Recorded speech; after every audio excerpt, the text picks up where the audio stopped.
اعوذ بالله من الشیطان الرجیم بسم الله الرحمن الرحیم. افغان ډایرینا تاسو ته مخاطب مفتی فضل الله جنیدی حب الوطنی موضوع حواله سره خواږه عزتمندو حضور نبی کریم صلی الله علیه و علیه وسلم فرمای حب الوطنی من الایمان، وطن سره مینا محبت پیار او خلوص دا د ایمان حصه ده. څنګه چې مونږ او تاسو خپل کور سره مینه کو او عزت کو د هغې د محکموالي خیال ساتو، هغه د روانېدو نه د خرابېدو نه بچ کو.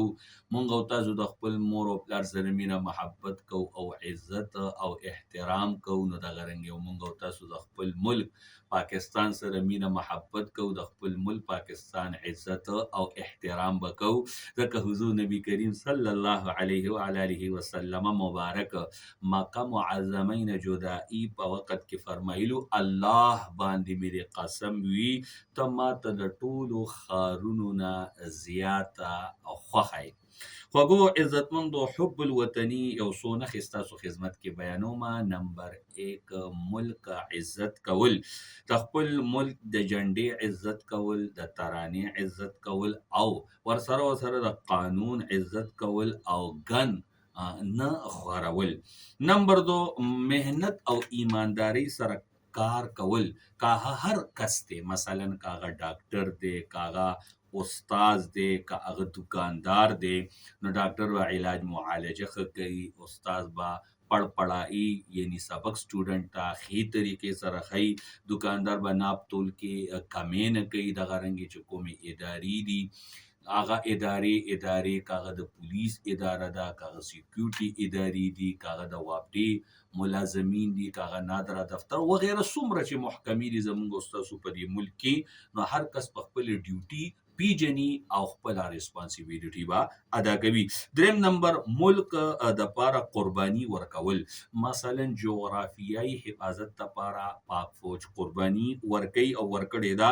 دغه رنګ موږ او تاسو به قرباني ورکو، ټیکس به ادا کوو، وینه به قرباني کوو، وخت په خپل ملک ته ورکو، د خپل ملک په ترقۍ کې به مدد کوو.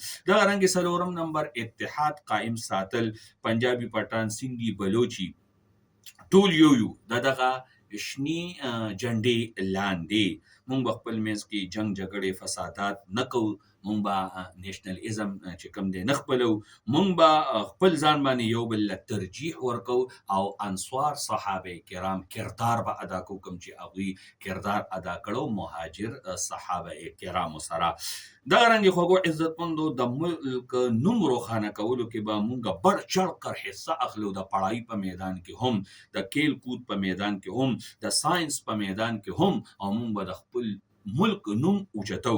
دغه رنګې خوږو عزتمندو، د حب الوطني فائدې، ترقي، امن، عزت. خلاصه د کلام دا ده چې حب الوطني دا د نارې لګولو نوم نه دی، بلکې دا د کار کولو نوم دی. مثلا کچره به مونږه په خپله اوچتو، بجلی به نه پټو، بجلی نه پټول دا حب الوطني دا، ګن ګریډ په خپله اوچتول دا حب الوطني دا، دروغ نه ویل دا حب الوطني دا، د قانون پاسداری کول، قانون منل دا حب الوطني دا. یاد ساتئ کور چې سبا وي کوڅه پاکئ، چې کوڅه پاکئ نو ملک پاکي. الله جل جلاله دې زموږ او ستاسو ملک شاد خاد او آباد ساتي.